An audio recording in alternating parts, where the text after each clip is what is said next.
মাননীয় বিরোধী দলীয় নেতা তার সংসদীয় বক্তব্যের প্রথম অধিবেশনে কনক্লুশনে যখন বললেন দুটো জায়গায় আমাদেরকে একমত হতে হবে, শিক্ষা এবং স্বাস্থ্যে বাজেটে আমাদের অগ্রাধিকার দিতে হবে। মাননীয় প্রধানমন্ত্রীর বক্তব্য তো আমি সামনে থেকে শুনেছি, সামনাসামনি। আমি ছোট মানুষ, সৌভাগ্য একেবারে বলা যায় ফেস টু ফেস বসা সুযোগ আর কি, যদি এক ফেস পড়ে কিন্তু ফেস টু ফেস বসার সুযোগ এবং কথা বলার স্কোপ আছে, আপনি কথা শোনার একদম আইনগত কথা শোনার সুযোগ আছে।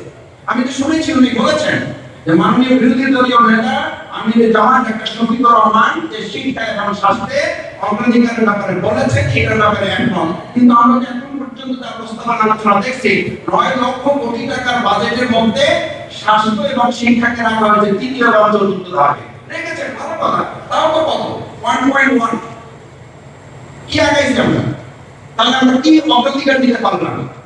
নিশ্চয়ই আমাদের অবকাঠামো, আমাদের পরিবহন সেক্টরকে আমরা 2.25 এ রেখেছেন, ভালো কথা। সামাজিক নিরাপত্তার ক্ষেত্রে আমরা 1.62 তে রেখেছেন, ভালো কথা। কিন্তু আমরা আমাদের শিক্ষায় যেটা আমরা একমত হলাম, সংসদে আলোচনা করে বিরোধী দলীয় নেতা এবং আপনি সরকার দলীয় নেতা আপনারা একমত হলেন একরকম আলোচনার ভিত্তিতে যে হ্যাঁ ইয়েস এটা আমরা একমত। বিরোধী দলীয় নেতা ডক্টর শফিকুর রহমান যে প্রশ্নটা করেছেন এটার ব্যাপারে আমাদের একমত হইতে হবে যে স্বাস্থ্য এবং শিক্ষা খাতে আমাদের অগ্রাধিকার দিতে, সেটা তো আমরা লক্ষ্য করছি না। 9 লক্ষ কোটি টাকা বাজেট, 9 লক্ষ কোটি টাকা বাজেট কি আনবেন আপনি? আমার তো বিগত 2009 থেকে 2024 সাল পর্যন্ত 28 লক্ষ কোটি টাকা বাইরে পড়ে আছে পাচার হয়ে। আমাদের নেতাদেরকে সেই সময় প্রেসিডেন্টকে এখন আমরা দেশে ফিরে নিয়ে আসতে পারতেছি, জেলখানা থেকে তারা বের হয়ে যাচ্ছে এবং ভালো আওয়ামী লীগ থেকে তাদেরকে ফ্রেশ করা হচ্ছে। কিন্তু এই 28 লক্ষ কোটি টাকা যেটা এখনকার সর্বোচ্চ বাজেটের 3 গুণ, সেই 28 লক্ষ কোটি টাকা ফিরিয়ে আনার কি উদ্যোগ সরকার নিয়েছে সেটা এখনকার সমাজ জানতে চায়। এই তরুণ প্রজন্ম জানতে চায় আপনি 9 লক্ষ কোটি টাকার উপরে যে বাজেট নির্ধারণ করেছেন, 28 লক্ষ কোটি টাকা তো আমাদের দেশ থেকে বাইরে পাচার হয়ে আছে। সংসদে তো আমরা জানতে চেয়েছিলাম এই পাচার রোধে কি ব্যবস্থা নিয়েছেন। পাচার রোধের ব্যবস্থা নাই, পাচারকারী সবচেয়ে বড় দোষর এসআরও তাকে ফিরিয়ে নিয়ে এসে এবং তাকে এখন ব্যাংকে বসানোর জন্য সমস্ত প্রক্রিয়ার সাথে সরকার জড়িত থাকছে। This is very unfortunate. কারণ আমরা বাংলাদেশ সবাই নেই, আমাদের এই গণপ্রস্থান থেকে তৈরি হওয়া এনাদেরকে আমরা বসাতে পারি। সুতরাং খুব বেশি আশা করে লাভ হবে না। কেন লাভ হবে এটা আমার কথা না, এটা আমাদেরই কথা। আমাদের শিক্ষায় আমাদের শেষ হয়ে গেছে। শেষ হয়ে গেছে কারণ শেষ হয়ে গেছে এই অর্থে আমার এক শিক্ষক ছিলেন, উনি বলতেন এই যে সুপারভাইজার ছিলেন তখন আমাদের শিক্ষা সফলতা ধারণা নিতে চাও তাহলে এই ছোট 3টা লাইনই যথেষ্ট। কি লাইন না বলবো হচ্ছে অঙ্গল। শিক্ষক রাত্রিবেলা প্রাইভেট পড়াচ্ছে, ছাত্রকে বলছে বাইরে গিয়ে দেখো যে এখন কি অবস্থা, রাত না দিন। তো সে বাইরে গিয়ে ছাত্র অবস্থা বুঝে না, বাইরে গিয়ে বলছেন স্যার বাইরে এত অন্ধকার, রাত না দিন কিছুই বোঝা যাচ্ছে না। শিক্ষক আমার বই মাপে আলোচনার জন্য বলছি, শিক্ষক আমার বই মাপে শিক্ষক বলতেছে বোকা নাকি এদিকে নিয়ে যেতে পারবে, এদিকে নিয়ে গেলে তাহলে দেখে বোঝা যাবে এটা রাত না দিন।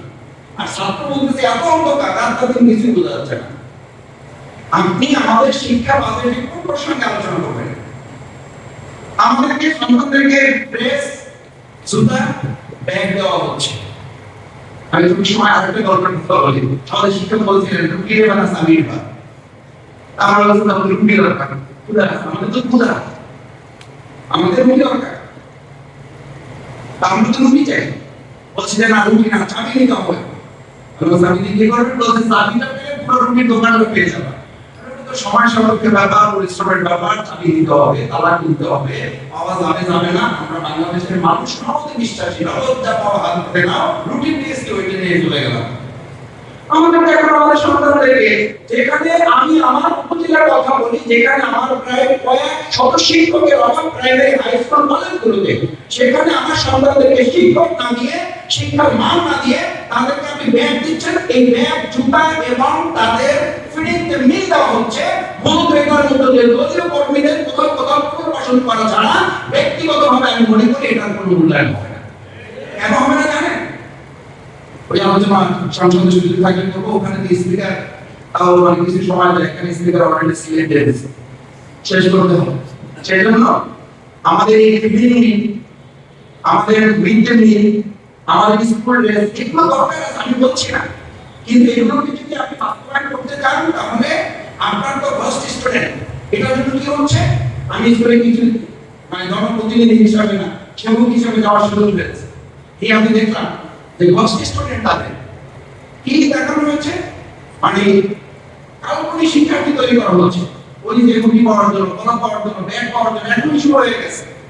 এরপরে আপনি সেখানে কি আমাদের পক্ষ থেকে আমরা সেই জায়গায় ডিসেবিলিটি ইনক্লুশন, আমাদের প্রতিবন্ধী যাদের অন্তর্ভুক্ত করার কথা, তাদের আমরা করতে পারছি আমাদের শিক্ষা বাজেটে, সেই বাজেটে কতখানি তাদের অগ্রাধিকার দেওয়া হচ্ছে।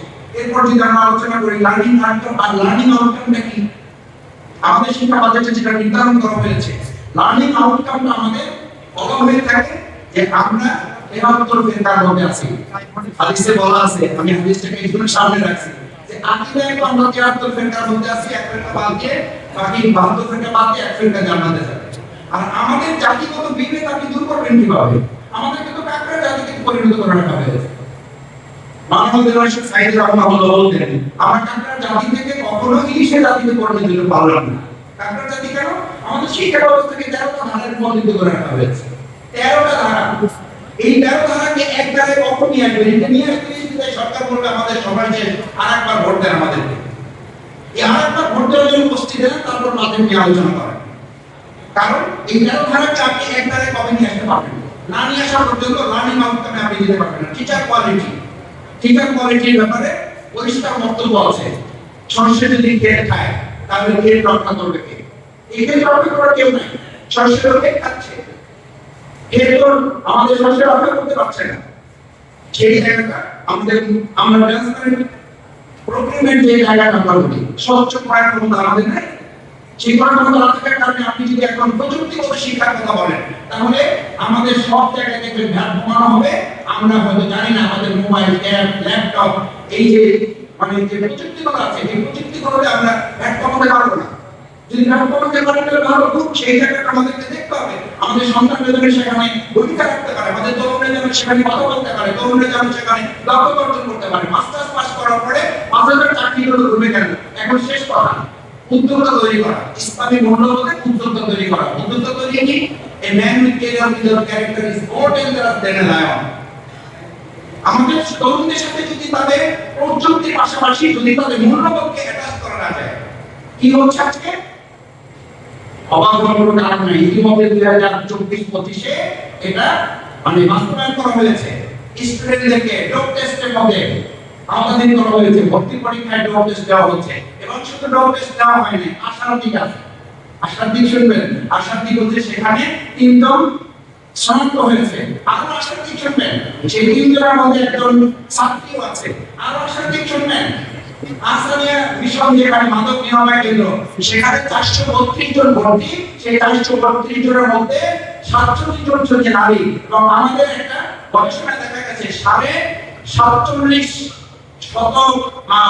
প্রায় 48-এর কাছাকাছি যারা নিহত হয়েছে, এই আত্মহত্যা করেছে, এই আত্মহত্যার মধ্যে মাদকাসক্তি সম্পর্কে ওনাদের এই জনাব শামসুর রহমানের সেই বহু আগে কবির বক্তব্য ছিল, লেখা ছিল, আমাদের প্রত্যেকটা বিদ্যালয়ের মাঠ এক একটা মাদকের হাট। মাদক নির্মূল করবেন কিভাবে? মাদক নির্মূল করতে না পারলে তরুণদেরকে আপনি শিক্ষা দিচ্ছেন। আমরা সবাই জানি যে মাদকের এখন বিদ্যালয়ের এবং মাঠগুলো এক একটা মাদকের হাটে পরিণত করে রাখা হয়েছে। এবং সেখানে বলা হচ্ছে যে আপনি এটাকে সিগন্যাল করতে হবে।